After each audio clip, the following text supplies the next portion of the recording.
அடுத்து நம்ம மார்க்சிஸ்ட் ஐயா சண்முக ஐயா சர்ன்னு வந்தாங்க.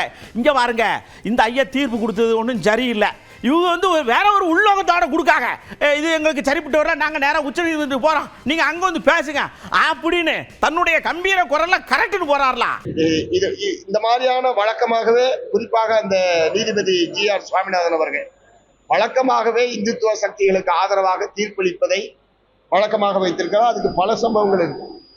இதன் மூலமாக ஒரு பதட்டத்தை ஏற்படுத்துவது, இரு மதத்தை சார்ந்த மக்களிடையே ஒரு ஒற்றுமையின்மைக்கு குதகம் விளைவிப்பது போன்ற செயல்களுக்கு தான் இது வந்து பயன்படும். ஆகவே மக்கள் ஒற்றுமை பாதிக்கப்படக்கூடாது. தீபம் வழக்கமாக ஏற்றப்படக்கூடிய இடத்தில் ஏற்றப்பட வேண்டும். தீபம் ஏற்றதை யாரும் எதிர்க்கல, அவங்களே எதிர்க்கல, நாங்களே எதிர்க்கல, யாரும் எதிர்க்கல. எதுக்காக இப்போ ஒரு புதிய இடத்தை நீங்க வந்து ஏற்றணும்னு சொல்லி சர்ச்சையை உருவாக்குறீங்க? நீதிமன்றம் தான் சர்ச்சையை ஏற்படுத்தியிருக்கு. மார்க்சிஸ்ட் கம்யூனிஸ்ட் கட்சி சர்ச்சையை ஏற்படுத்தவில்லை.